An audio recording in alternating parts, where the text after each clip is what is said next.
welcome to another episode of the We Don't Wanna podcast. This is the show where two certified dipshits make uncertified takes on your favorite shows. We are your hosts. I am Scott, and joining me, as always, my beloved co-host, Zach. I'm not your beloved co-host. It's a harmless courtesy, Zach. A lie. Remove it. Fine. My co-host, Zachary Attackery. There we go. No, wait, is it Sir Zachary Attackery? Use the proper title. Yeah, whatever else Dipshit. you are a knight. Yeah. Definitely. How are you doing this week, pal? Dude, I'm doing good, man. Yeah? Yeah, actually I am. You're cold there in, like, the Texas almost summer, are you? I see you're all, like, bundled up. Dude, actually, so turtleneck. Amanda has been hot as balls in our apartment for some reason. Yeah. And it's not hot. So the air is, like, really low right now. Like, the temperature is set really low. Uh-huh. So, yeah, I went and grabbed a goddamn sweater. Yeah, you're, like, full winter garbed up over there. I'm wearing a quarter zip. Yeah, where's your Astros, like, beanie, like, stocking cap? That's what you need to complete. Should pull that out. Yeah, to complete the trifecta. Dude, I am good. This week has actually been eventful. You had most of the week off, as I recall. I did, yeah. It was, well, so we talked about that last week because I was like kind of in the middle of the vacation.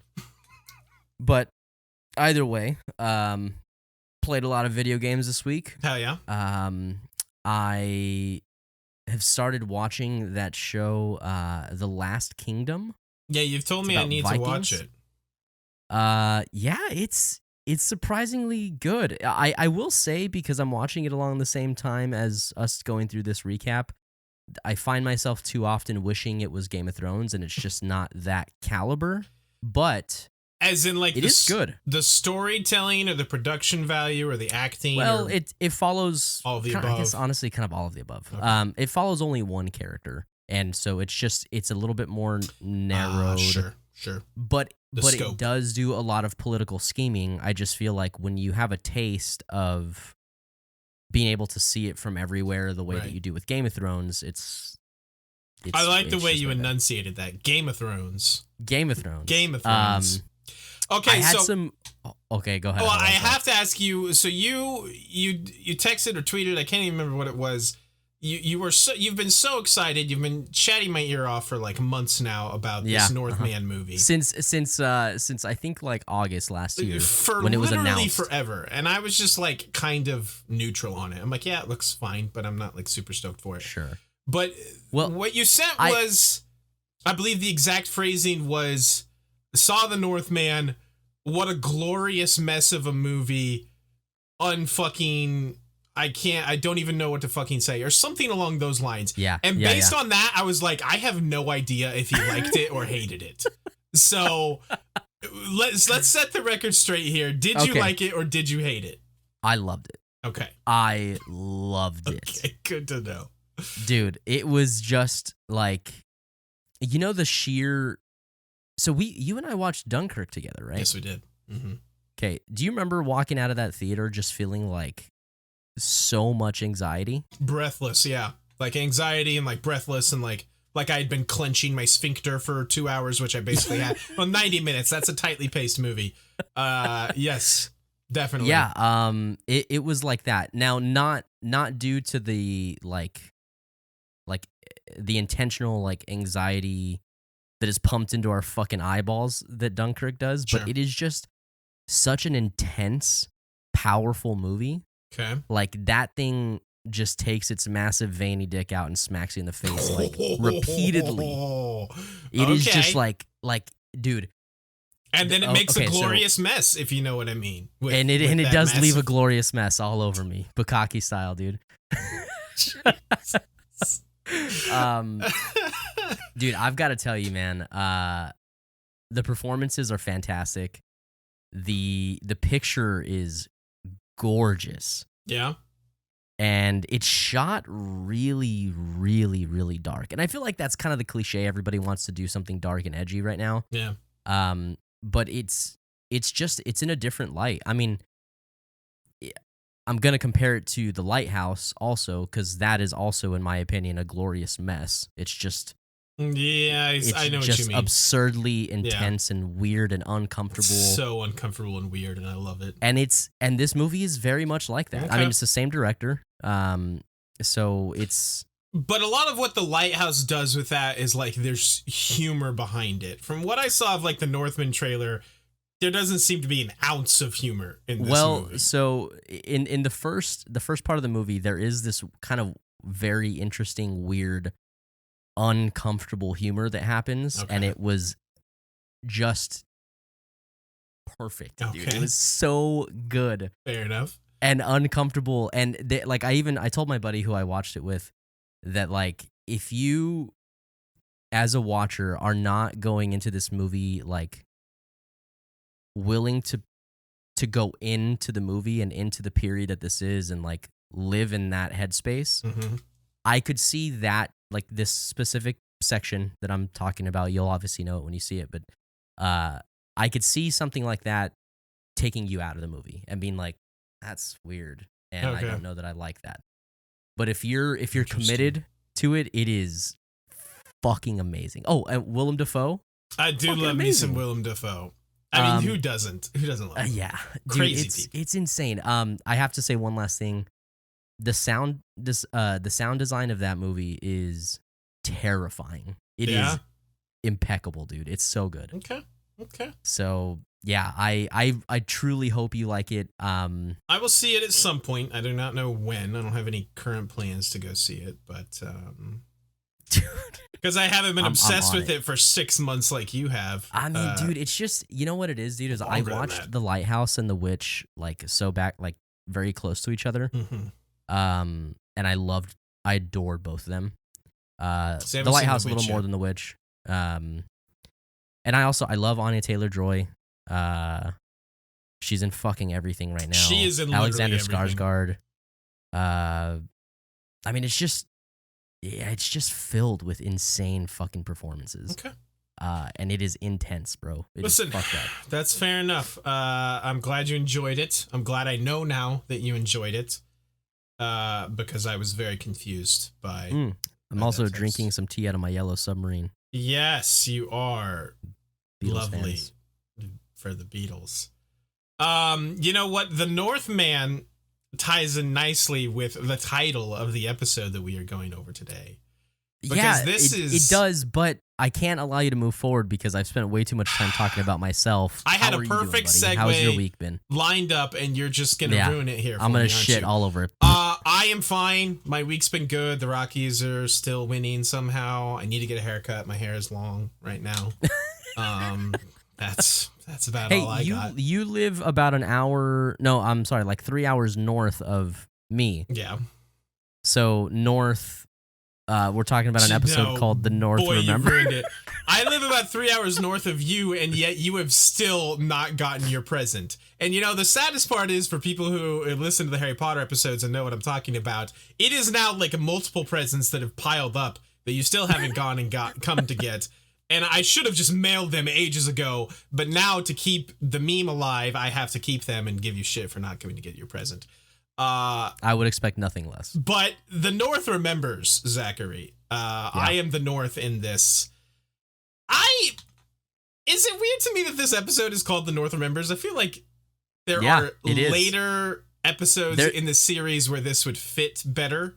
Yeah, there's a specific scene I can think of that this would fit much better. Yeah. I guess they were just like, I guess we'll throw The North Remembers in here. When I saw that this episode was titled that, I thought that was a bit strange, but either way, we're hyped for it. Definitely hyped for The North Remembers. Shall we jump into the recap here, buddy? We shall. Okay. Tell us what happens. I guess, yeah. It's all me. It's all on me now. So, season 2, episode 1, The North Remembers, begins in King's Landing, where our boy Joff is enjoying his birthday by watching Attorney and drowning Sir Dantos in wine. You know, just the usual birthday things. Gotta love it. Sansa speaks up, manages to save Sir Dantos' life. Tyrion arrives and starts swinging a big dick. with his new authority as Hand of the King. Cersei is furious at this appointment of Tyrion's, but Tyrion points out all the blunders she's let happen with Ned's execution and losing Arya, so she really doesn't have much ammo to fight back with. At Winterfell, Bran and Maester Luwin hold court to help the Northerners with their problems. And my fucking guy Luwin just gives sage advice, per usual. That dude rules. Always. In like every Always. scene he's in. Always. Bran dreams that he is his wolf, Summer. And Osha tries to call him out on it, but he denies that he dreams entirely. Which seems like an odd choice to be just like, no, I don't have dreams at all. What are you talking about? What a weirdo. They discuss the new red comet in the sky and what it could mean. Osha says that it can only mean dragons. And speaking of those little baby bastard dragons, in the east, Daenerys is not sure what to feed them, or any of her people at all, really, as they wander through the red wastes. She asks Ser Jorah if there is any other way to go, but he says there are too many enemies in the other directions. Daenerys sends 3 of her riders to scout ahead to find any water or cities, and so they leave. Beyond the wall, the Night's Watch ranging has reached Craster's Keep, where the wildling real sack of shit Craster and his daughter/wives live. What a guy. What a guy that Craster is. Lord Commander Mormont asks Craster where all the wildlings from the abandoned villages have gone, and he tells him they've joined up with Mance Rayder, the king beyond the wall, and he's going to march his army south. Jon pisses off Craster by existing, basically. He's very good at that. Yeah, true. Commander Mormont crawls all up Jon's ass about it, saying he needs to learn to follow before he can lead one day. And then, blah, blah, blah, blah. Blah, blah, blah, blah.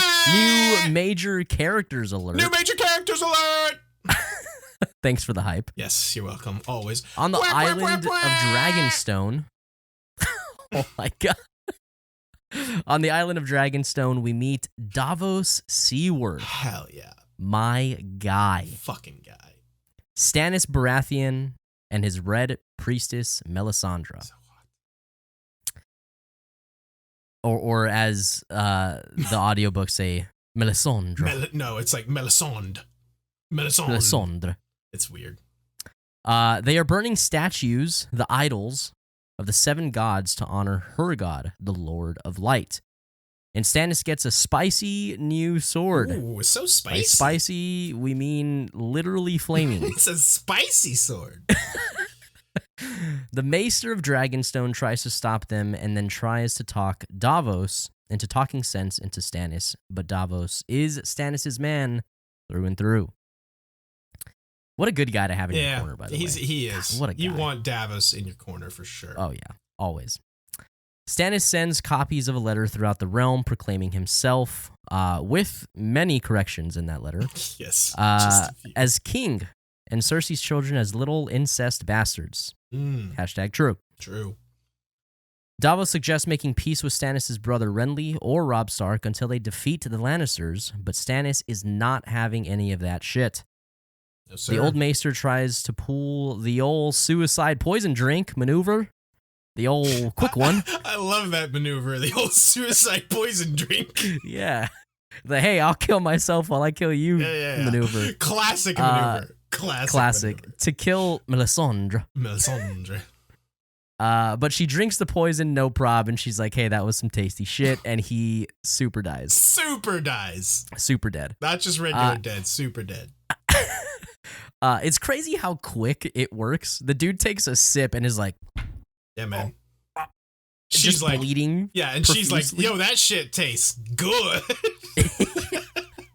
At Robb's army camp, he has a chat with imprisoned Jaime about his bastard kids, and then threatens him with his giant ass direwolf. True.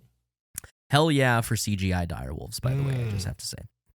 Robb sends peace terms to the Lannisters that they must renounce all claims over the North. Theon talks Robb into letting him go to his father Balon to form an alliance to defeat the Lannisters. They need their ships. Kat is big mad about this, saying the Greyjoys cannot be trusted. True. And the fact that Rob won't trade Jaime for Sansa and Arya. She wants to go home, but Rob says, "You fucking thought." And he tells her that you've got to ride south to try and form an alliance with King Renly Baratheon. Back in King's Landing, Cersei and Littlefinger have a chat about power, and she wants him to find Arya for her. Littlefinger tries to flaunt his big knowledge, but Cersei and her guides put him back in his underwear. Real quick. Yeah. Joff is busy with extreme home makeover. You can tell by that reaction that I wrote this and Zach has not read it yet.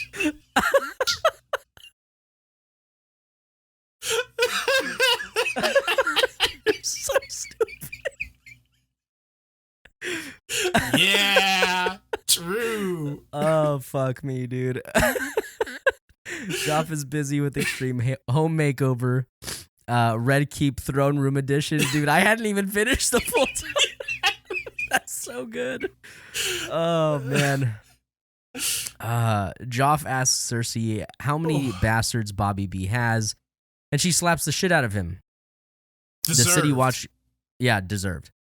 The City Watch goes through King's Landing, killing a bunch of children and babies believed to be King Robert's bastards.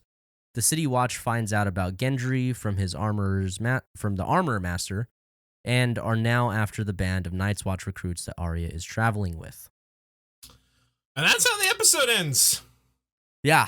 I've got to say, I'm just gonna come out here and say it. That's a hell of an episode to kick off the season. It's a lot. It is a lot. I like how they use specifically kind of the new red comet as like a framing device to kind of give us these check-ins on all of, our different characters and like different regions.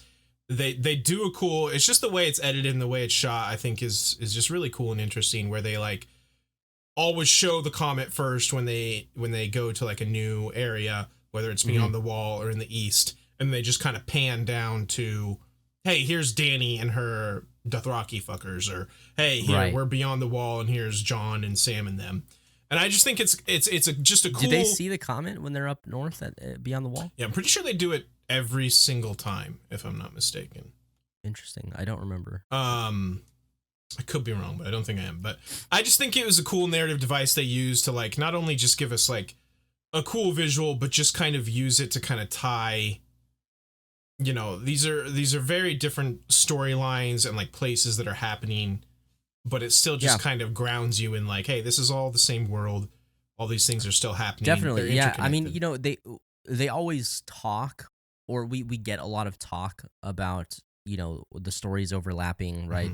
Mm-hmm. Last season you had them talking about Dany in King's Landing, talking about Beyond the Wall, and like things like that. Right. And it's just, I mean, this is one of our, I think yours and my favorite thing to go back to, but show don't tell. Right. They're able to do exactly that, where they're tying everything together with a visual representation, and it works really well. For sure. It's just kind of a reality check that everybody is kind of on the same field, Right. No, definitely. Why don't we start in where the episode starts, in King's Landing? Because I want to talk about Tyrion. Tyrion? Hell yeah.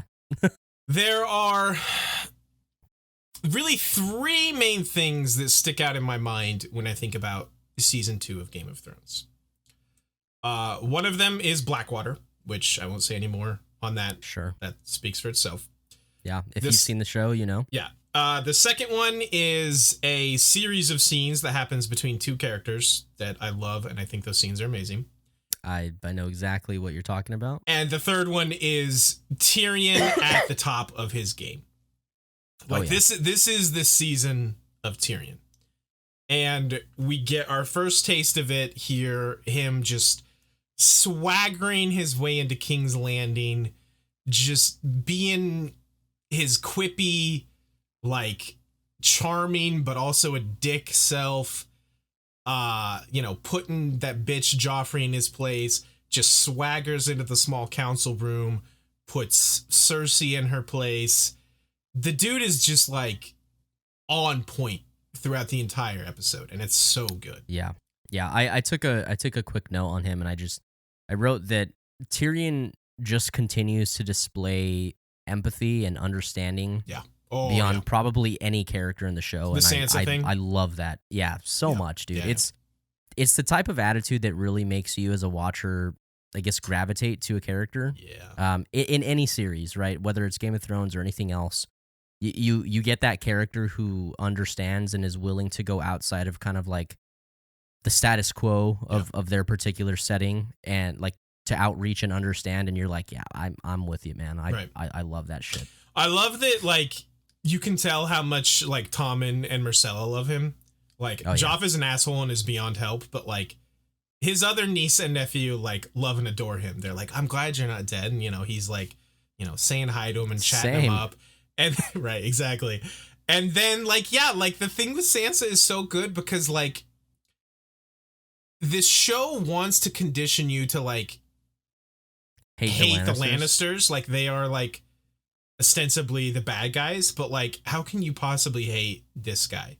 Like he's so, like Joffrey's like, her father was a traitor. How dare you say that? And like Tyrion's like, but her father nonetheless. Surely having so recently lost your own father, you can sympathize. And it's just like, he's just a good dude. And the world has done him dirty in a lot of ways just for being a dwarf. But he's still, here he is as acting hand of the king, making the most of it. And right. I love him so much. And then he delivers the fantastic. You love your children. Your one redeeming quality. Oh my God. Was that and your cheekbones. That and your cheekbones. Just throws that in there as an afterthought. Yeah. The part, speaking of the small council scene, like Cersei's facial expressions when Tyrion comes into the small council room is like so good. Disgusting. They're amazing. Like Lena Headey. Is it Headey or Headey? I can never remember. I think it's Headey. Lena Headey. Okay. Sorry, Lena Headey. Whatever it is. Just go Lena Headey. Her facial expressions are like so good. She's just like quietly seething, and then like as soon as Varys gets done reading the part where it turns out he is acting hand of the king, she just like screams at them to get out. Varys's reaction also here is so good because he's the one reading the letter, and when like she freaks out and screams at them to get out, Varys is very quickly just like, oh shit. it's very, very funny. I loved the hell out of it. Love Varys as well, but just like her subtle facial expressions, how she's just like, when he comes in and kisses her on the cheek, she's just like so not having it. She's seething, dude. She's so mad, and it's so good. I love it to death. One of the things I wanted to bring up is just, I mean, like any new opener, right? Whether it's season 1, episode 1, season 2, episode 1, obviously there has to be refresh from like a story writing standpoint, right? Because you're going a year, sometimes 2 years between a season, and there has to be that kind of reset. Same thing for a beginning of a book, right? Right. True. So this, I have to commend this episode for doing that in such a, I think, just like efficient and not like it, how am I trying to say this? It really respects the viewer, I think. Like it does enough to be like, okay, got it, pulse check, we know where we're at. Very quickly it just kind of like sets the board for you. Yeah. There's a lot of like quick hits where it's like, hey, this is what's going on over here. Oh, now we're over here. Now we're doing this.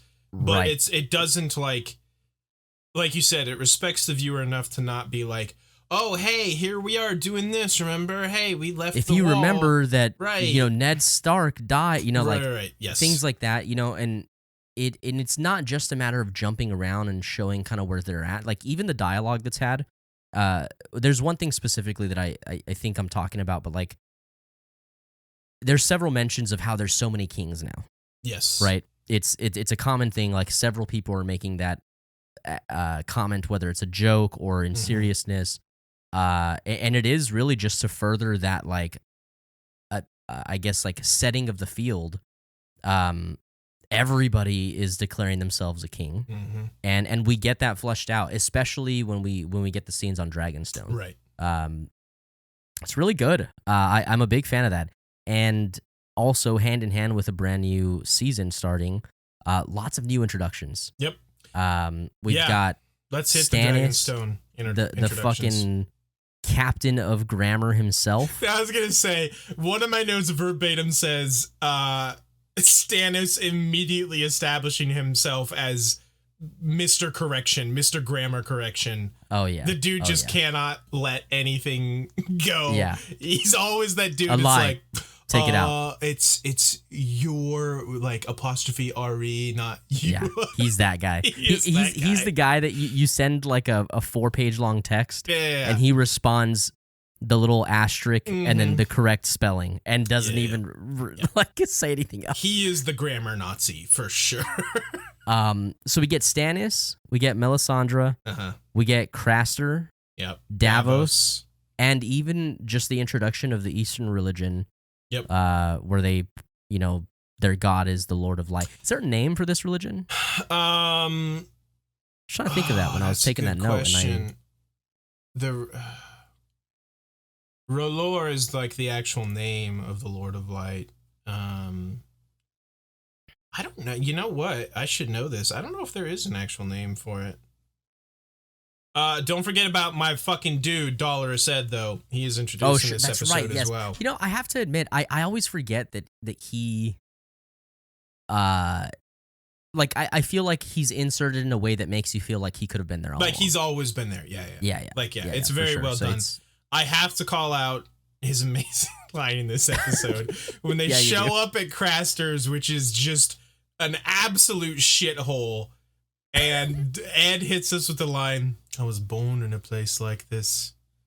Later, I fell on hard times. And it's just like, okay, that's what this dude is. He is a dour son of a bitch, and I love him to death. Dolores Ed fucks. Yeah, I like him quite a bit. Do we want to talk more about like the Dragonstone peeps? Because this is a big this is like a new faction, basically. We're kind of being introduced to. You know, there was talk of Stannis last season, but we never met him. And now here he is declaring himself one of the many new kings, like you said. And we've got this red priestess with her whole religion. And there's just like a lot of setup they have to do for this new faction. Right. I was going to compare it to, it's kind of like when you play a board game and then you buy the expansion. You buy the expansion, exactly. And then it's like, there's a lot more shit happening now. Yeah. You have unlocked the fire faction and, all that good stuff. Get a spicy new sword. Like in the core game, they're printed on the board, but you can't use their pieces. Can't use their pieces, yeah, dude. you have to like, in the legacy games, it would be like, you have to burn the 7 idols before you can unlock them, take them out of the box and everything. Exactly. We are such nerds. But so we kind of mentioned it in the recap. I don't think it's a big secret. You and I both love Davos, right? Oh yeah, dude. Oh yeah. You don't see a ton of it maybe yet, but Davos is such a fucking great character. I love this dude so much. He is so loyal to a fault sometimes, I will admit. But he's one of the most sensible and just like real characters in the show. I feel like he always takes the view of like, oh well, yeah, that makes sense. Why? Of course that makes sense. Like, why would you not do it that way? Or like, he's Stannis' man through and through, but he's also like, hey, this red fire god and all this stuff is cool and all, but how many ships does he got? How many ships does this fire god have? Because we kind of need ships, because that's what we need for this army thing. So he's like in, but he's not like a fanatic, and that's I love that about Davos. And I feel like, oh man, this might be. I don't think this is a hot take, but I feel like with this show, okay, I guess to make the comparison, the contrast here, typically the way that fantasy or most storytelling works is picture it like kind of like a pyramid. You have like your main character or characters that kind of pull up, all your supporting characters, right? Like Sure. they all gravitate behind them. They fall, like I feel like it's almost like a U here, man. Like all of the support characters in this show are just so They're insane. good Yeah. and just so realized and flushed out. Yeah. That they carry as much of the story up with them as any main protagonist in the Yeah. show. It's so good. And Davos is one of those, again, just like you said, maybe not right this second, but it makes me so excited as a rewatcher of the show to finally see him on screen and Yeah. be like, hell yeah, this is my fucking guy. This is my dude. And that's, listen, I've probably talked about it before, but it's what you're talking about with like the secondary and like tertiary characters all being so good. It's what makes it's what makes this show one of my favorite shows of all time, because above all else, the things I care about in storytelling, in like games, books, media, movies, shows, whatever it is like characters. If there are good, interesting, likable, charming characters, I am more than likely going to like it. And there's so many. I feel like every other episode, me and you were like, this guy, this is my dude right here. And it's like, there's so many, and it's like ridiculous, but it's true. That's why I love this show so much. You want to talk? Okay, let's quickly jump to, you mentioned having a hot take, and I actually do have a hot take. I don't know if you're going to agree with this hold one. on, wait. Before we move away from Okay. Dragonstone, Yeah. here's my hot take. Oh boy. Melisandre. Dude. Melisandre, Jesus. Dude, She's so that's hot. actually a double pun, by the way. Hot in the way of fire and hot in the way yeah. of she is very hot. I love the way she just drinks that poison wine and looks at that old man like, yeah, you thought, bitch? You fucking thought you were gonna take me yeah, out? dude. Oh, she's so fun. I when I was very first introduced to her, I was like, she's into some freaky shit. Yeah, oh yeah, Like freaky shit. Yeah, she certainly is. Anything else you wanted to hit on? No. Dragonstone? I mean, I do Okay. want to hit on Dragonstone. Well, yeah, besides Melisandre. Quickly to Rob's camp. Okay. I have the hot take that I think Rob threatening chained up Jaime Lannister with a giant dire wolf is a real bitch made move. Is that a hot take? I mean, it's an L take for sure. It's just, the dude is chained to a post and you're sicking a 13-foot wolf on him. Like, I mean, but he didn't sick on. the wolf on him. He did though. Like He just like showed his bulge a little. Yeah, it's a bitch made move in my eyes. It's just like, that's so You're uncalled just biased for. because you love Jaime. I am, yes, but also come on, dude. Like, I'm chained how to is a this? post. Hold on, how is this any different than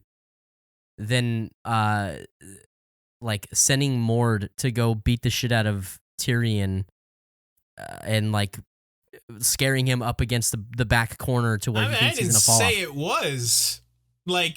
Okay, I guess you didn't have a problem with it is then. a total bitch. What are you talking about? Thank you for making my point for me. Also, at least Tyrion like, wasn't chained scaring up. and mistreating and like maybe not torture per se, but just that type of thing. That's what you do to prisoners. Yes, I don't know. You're fucking mean to them. I never have really thought about this before, but something about this watch through particular, like this scene just didn't sit well with me. I was just like, Rob, that's not cool, man. Leave my boy. You're right. This is 100% biased take. Because I Leave really my just boy like, alone. I'm just like, leave my poor boy alone. He's sitting in a pile of his own shit, chained to a post. You're Amos Diggory now, dude. My boy. My boy. Leave my boy Jaime alone. He's still beautiful, even covered in his own shit, chained to a post. Shouts Yeah. to CGI dire wolves. I meant to say this a little closer to the top, like after we finish the recap, mhm. because it's not about any one like location specifically. But new season, new production budget. Yeah. I think Costuming you can tell looks right away. fantastic. Yeah. Even the simple things like the big shots of like cities or Mhm. like camps. Yeah. They're just more full They're and, more like, fleshed out.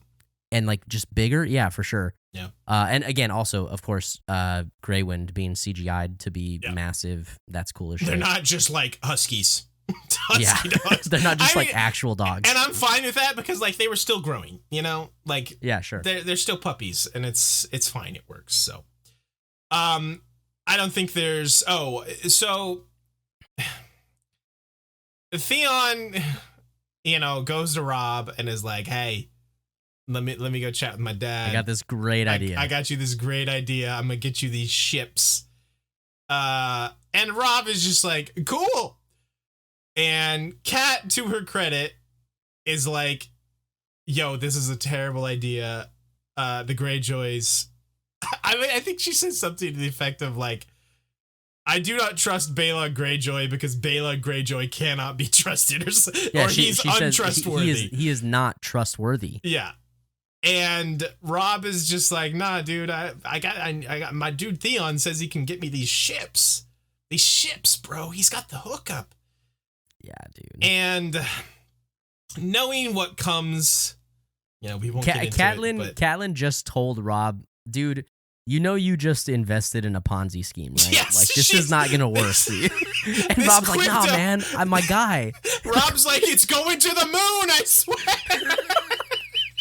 And Kat's like, "No, man, no, it's gonna bottom out tomorrow. No. This is literally a pyramid scheme." And Rob's like, no, it's fine, it's cool. Theon's my guy. He wouldn't let me down. He's like, look, we just need 6 other people to go in on this. He turns 6 people, and I get 6 people, and then they get 6 people. Definitely. Fuck. Dude. But yeah, the big development being, he is sending her. A lot of talk of alliances in this episode. You know, there's like, he's sending Theon to make an alliance with Balon. You know, he's sending her to make an alliance with Renly. Davos wanted Stannis to make an alliance with either Rob or Renly. And with all these like kings running around that we've got, there's, you know, these back rooms like dealings and, like you said, that kind of that political intrigue that we love so much. A lot of that going on right in this episode. And I think what's really cool is it's like, even though in season 1 you definitely feel like it's much bigger than just the Lannisters and the Starks. We see that we see it more now. Yep. In this season as the season starts, and it's like, man, there's a lot of hands in the pot right now. Yes. You know, and it just makes for a good fun time, you know. And I like how each of them kind of are almost having their own. Each kind of faction, if you will, has their own kind of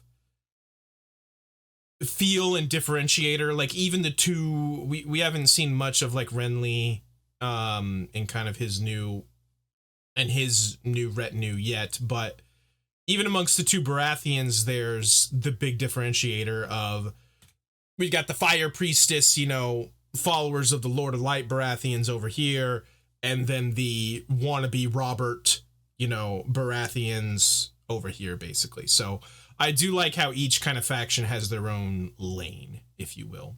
Yeah, I think that's fair. I don't know that I feel like Renly's is more like wannabe Robert.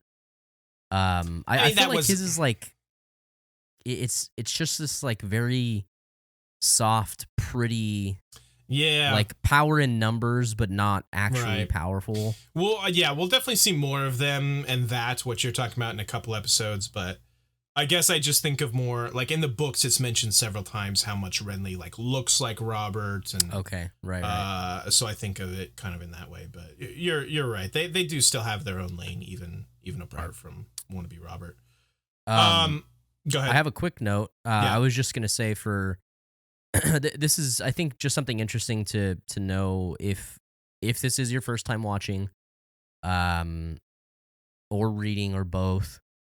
This is the first episode where we kind of see Bran realizing his warg abilities. Yes. For many people who maybe don't realize this, if you're only a show watcher, all of the Stark children actually have some kind of warging abilities. Mhm. Warging is the ability to put your mind into the mind of an animal. Right. Some And it- more so than others, but each of them to a certain degree. Right. Like Sansa's the worst at it, Right. but Well, also even her then she direwolf does. is dead. So Well, that right, doesn't of help. course. Like we didn't really see much of that Right. when she was younger. Mm-hmm. But yeah, they all actually like Jon is able to do it with Ghost, Mhm. and they're able to like communicate with each other on kind of just like a spiritual mental connection level. Mm-hmm. Robb and Grey Wind, I mean they all have it in their blood. It's actually a common trait of the Stark bloodline. Mm-hmm. So yeah, it's really cool. It's not completely unique to Bran, but the show does paint it that way. Yes, definitely for the first, aside from obviously the very first scene of the first episode with like the White Walkers, Mhm. the show then really spends the next 9.5 episodes kind of almost pretending that magic doesn't exist in this world. You know what I'm saying? Right. Mhm. But then we have the birth of the dragons, obviously, at the end of season 1. Mhm. And then we see Melisandre just like shrug off poison like that ain't no thing. Like obviously that's some kind of power. We don't know what exactly that entails, but and then like you said, the Bran thing here with, it is pretty much showing us, yeah, he is dreaming that he is his wolf and kind of, warging into him. And is there anything else I'm missing? Like it's really starting to show more of like, yes, magic is a thing in this world. It exists. Yeah, it's almost like a light switch, Right.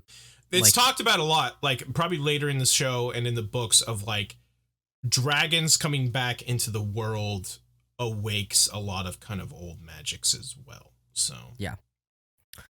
that could have a lot to do with it as well. Anything else you wanted to, should we hit kind of the north here? There's not a lot at Craster's Keep, but he's yeah, just a there sack of really shit. really isn't. We need to hit the ending scene here. Well, it's I real just wanted a quick comment here. As if we needed another example of how this show knows no boundaries. The killing of the bastard children It's rough. is a rough one to watch. It's a rough scene. It is ruthless, dude. Yes. And it is like, dude, fuck Janos. Yeah. For one. Yeah, for but also sure. like fuck. I don't know that I should be saying, but fuck Joff, dude. Yeah. God damn, what a piece of shit asshole. He is a real sack of shit. Yeah, when he's busy, when he's not busy, doing the extreme home makeover, his hobbies include murdering children and babies. It's bad, dude. Like, you obviously the tiny little baby and like Janos pulling out the knife and like cutting, like they don't show it directly, obviously, but that's like rough enough. Only to like that be quickly followed up with a montage of like pushing a kid into the water and just like drowning him under And the holding water. his head under. Yeah, Yeah, it's dude. like, it's just a rough sequence. And I appreciate that they even like show the faces of one of the gold cloaks, one of the City Watch, and he's just kind of looking around like, yo, this is so fucked. Like, what are Yeah. we doing here even? And it's a tough scene to watch, but I think what the show is trying to say is that, well, we don't know for sure it's Joffrey yet, but someone is this giant a piece of shit, and this is kind of a cruel world out there. Nobody wants, with the legitimacy of Joffrey's reign being called into question by Stannis, the Lannisters, kind of the ones in power, don't want any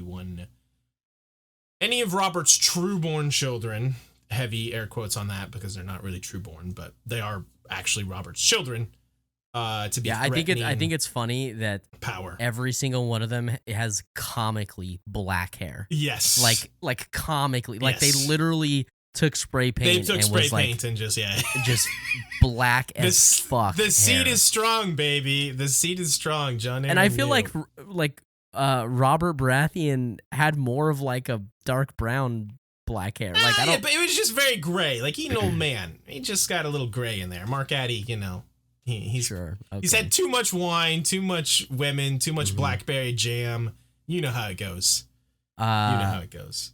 I had so I just like really quick on the I don't even know if we're still in King's Landing right now, but Wherever we are. I'm seeing this section in my notes.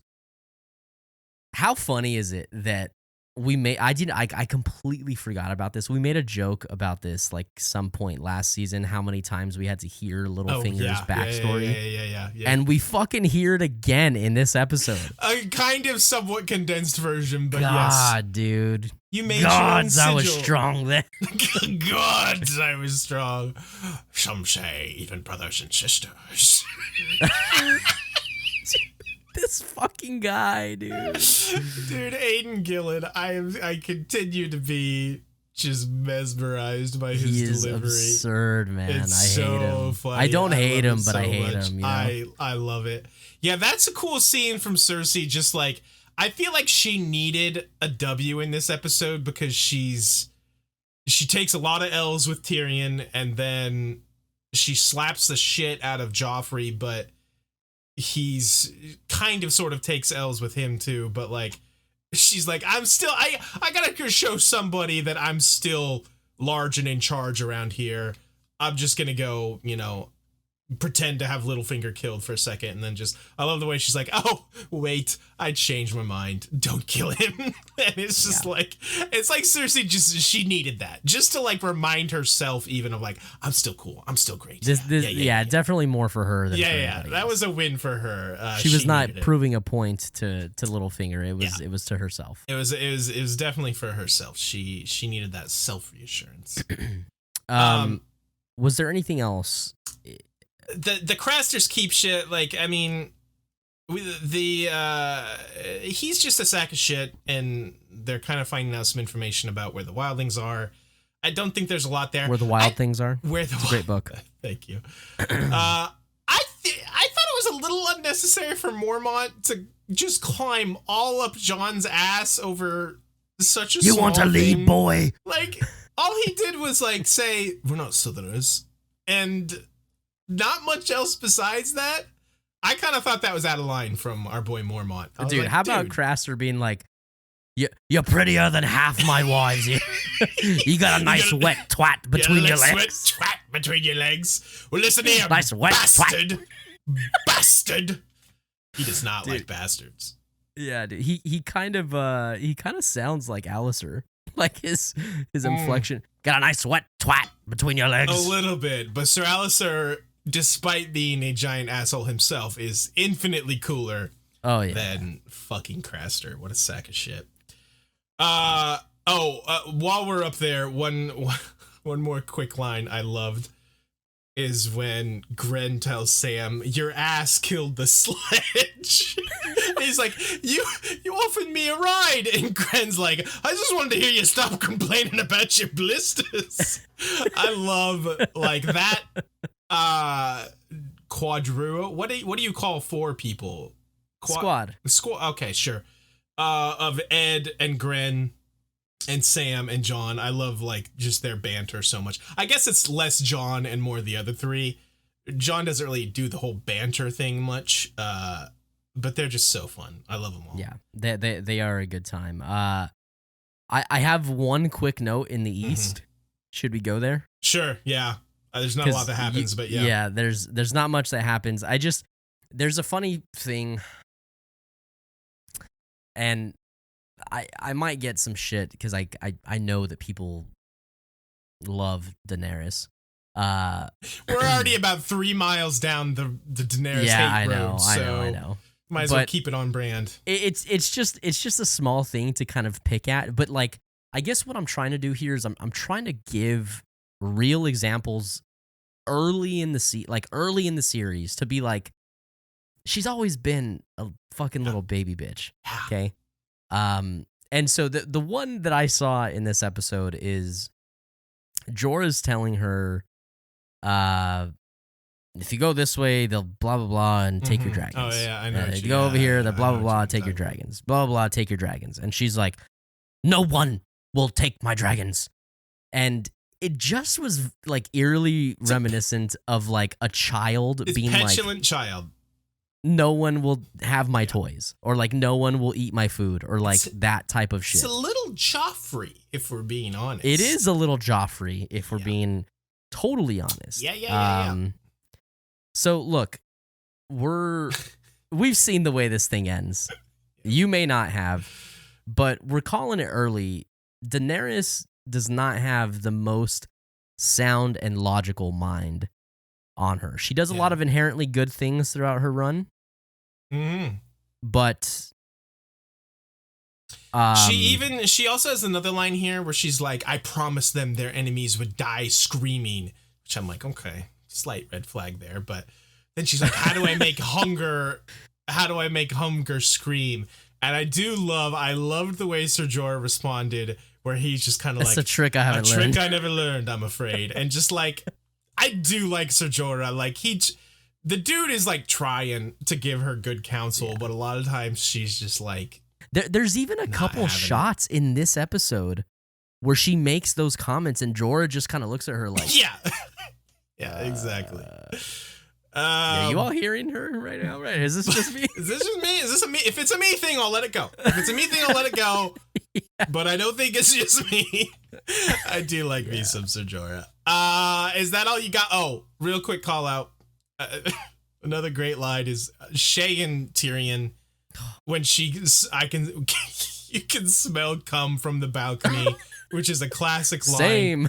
Yeah, true. But I loved the actual line. I think I loved more from Tyrion here is when she says something like, this city smells like dead bodies or something like that. And Tyrion just goes, a bit corpsey, yes. I was like, that's pretty good.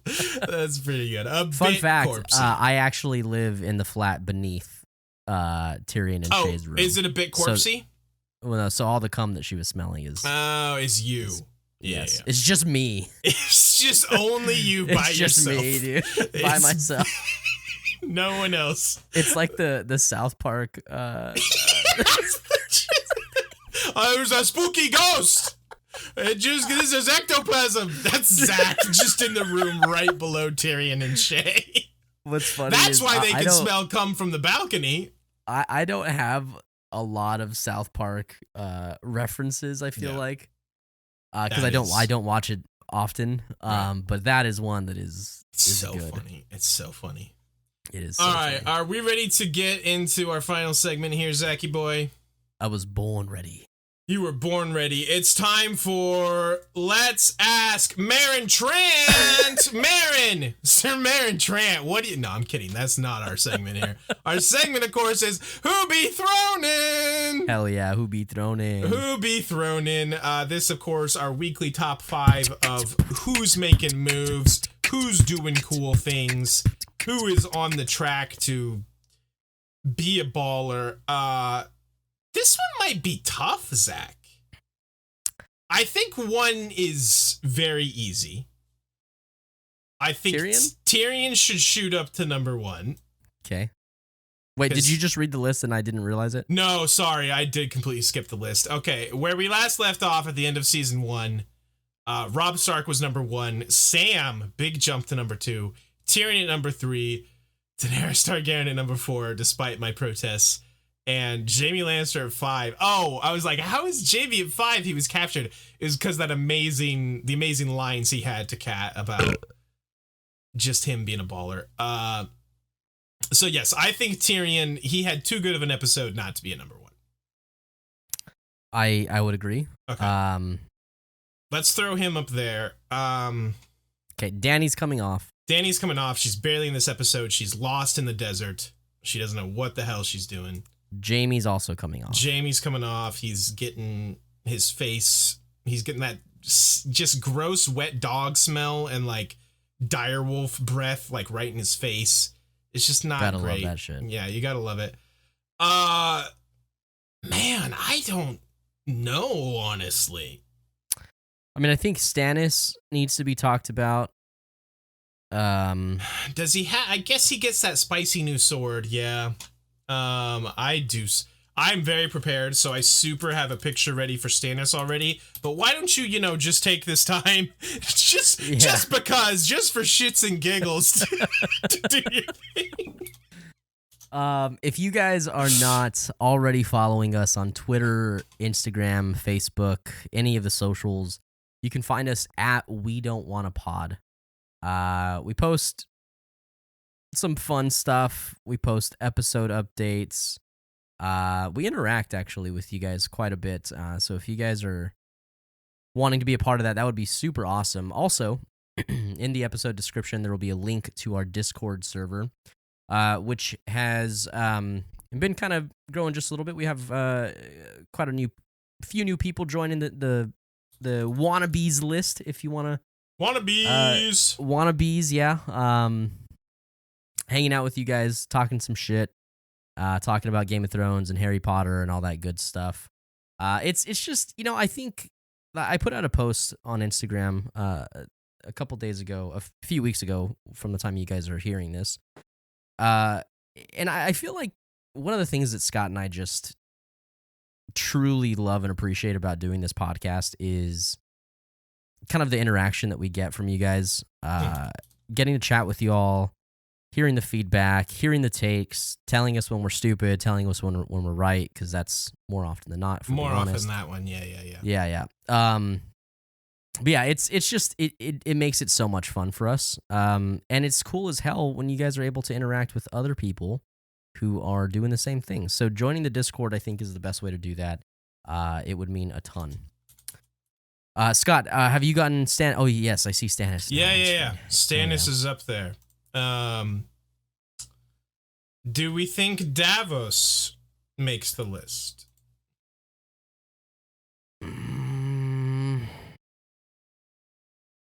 Possibly. I do love me some Sir Davos. I kind of think Sam's coming down also. Yeah, Sam doesn't do much. That's the thing, this is kind of a tough one. Nobody's making, big moves. The Hound killed the shit out of that dude at the beginning.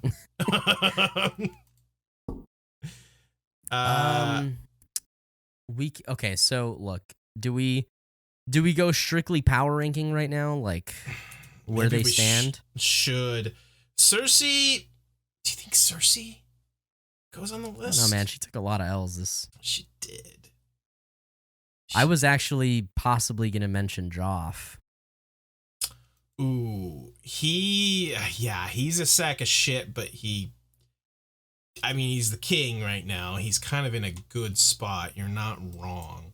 You should make Stannis' picture a little smaller there. Okay, let me shrink Stannis up a little bit. Okay, so let me bring Sam down. I don't think he's gonna stay. Robb stays. Yeah, he probably stays. Yeah, he's still winning the war. He's still, yeah. He sent those aggressive peace terms to... He sent those very aggressive peace terms. Arya is in the episode for about 30 seconds. I kind of think, honestly, I think Rob's going to be at 2. I think I agree with you. Just because Stannis he's probably more established. Even though Renly's not in the episode, Renly could be up here if we're doing... I thought of Renly, but do we know enough about his positioning yet for where we are currently? I mean, yeah, they talk about how he's got the largest army of all of them. They do talk about that. I think you're right. Joff, where are you? I know you I have you. Ooh, somewhere. Actually, here's a take. I think instead of Davos, I kind of think Melisandre goes up here. I was also thinking of Melisandre, yeah. I mean, she's clearly pulling the strings here. Yes. Oh, definitely. Melisandre. Also, if you're not already subscribed to the YouTube channel or following us on whatever podcast listening app you use, that also does go a tremendous way, and it is super appreciated. So if you can smash that follow or subscribe button, we'll love you forever for it. And if you're watching us on YouTube, you can also click the little bell to make sure that you guys are getting notifications. There you go, attaboy. When a new video comes up. Now you're doing it. Why didn't it's like we're YouTubers or something? My Joff image pop up? No, I'm running out of Joffy filler conversation. Yeah, no, you're good. I'm all good. Where, Joff? I added you, brother. Where you at? There he is. There he is. Oh, this is still Prince. Oh, I need to crop this. Melisandre. So is that our 5? You think Melisandre rounds us out here? I think Melisandre over Davos. You're probably for now. Right. You're I mean, right. of course, I'd like Davos more, but I think we're gonna leave Renly off. I don't think Renly is there yet, just because he's not even like. Well, who would you take off for Renly? Probably Melisandre. I don't know. I almost think, like you said, it's very obvious that Melisandre is the one pulling the strings. So would she go above even Stannis?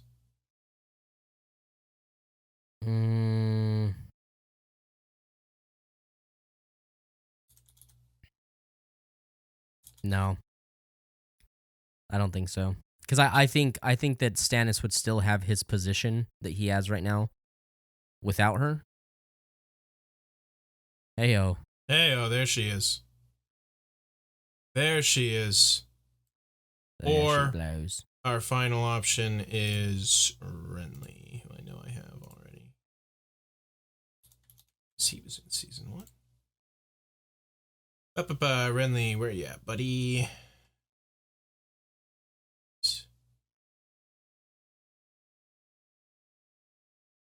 All right. Well, I would personally do Melisandre and Stannis above Renly, because I just don't. I think Renly will have his. Maybe you're right. Maybe you're right. You think Renly over Melisandre? You know what? Okay, hold on. Hard rule. I think Renly's not in the episode, and it is a toss-up between them. And since Melisandre's in the episode, she stays. He goes. Let's do that then. All right. What about order? Do you like? I do like our order. Yeah. This? Okay. So currently, for those listening, Tyrion number 1, Robb Stark number 2, King Joffrey at number 3. Stannis joins the list at number 4. Melisandre at number 5. That feels right to me. It feels right. There's not a whole lot of people making huge moves in this episode. Like we said, it's kind of a setting the board. Check-in, setting the table. It's the first episode of the season. There's a lot of like setup. But this feels right. This is like 3 of our kings plus a hand of the king, and effectively kind of a hand of the king in Melisandre. So right. This feels pretty good. You want to stick with this? Yeah. Okay. I Okay. think this is good. So one more time, that is Tyrion at number 1, Robb Stark at number 2, Joffrey at 3. Even though he's a sack of shit, he's still in a position of power. Stannis at 4, and Melisandre at 5. Yeah, that feels right. That feels right. And that is who be throning for this episode 1 of season 2, episode 11. Meryn Trant agrees. Meryn Trant approved. Actually, he doesn't look like he approves very much. He's not having it. You know what he looks like is just Chaz. Chaz, yeah, they're Chazzy just looks boy. like Chaz. Chaz, I didn't know you could join us for this episode. I thought you were only going to be on episode 10. That's so exciting. How are you, pal? Good. That's good to hear. Okay, I love you, pal, but we got to wrap this up. Bye-bye.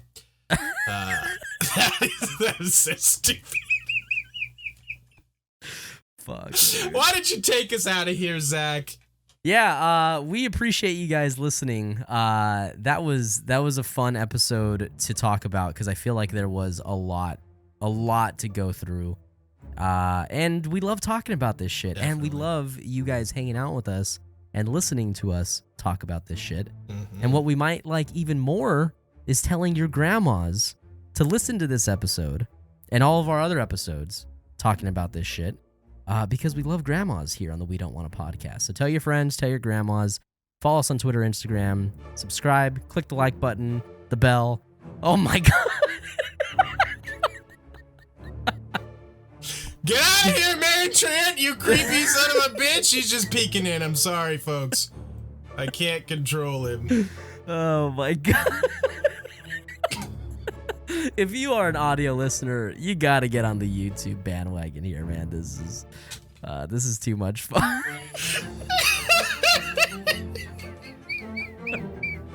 All right, you fucking wannabes. We'll see you guys next time. Thanks for listening. Bye-bye. Bye-bye. Oh, shit.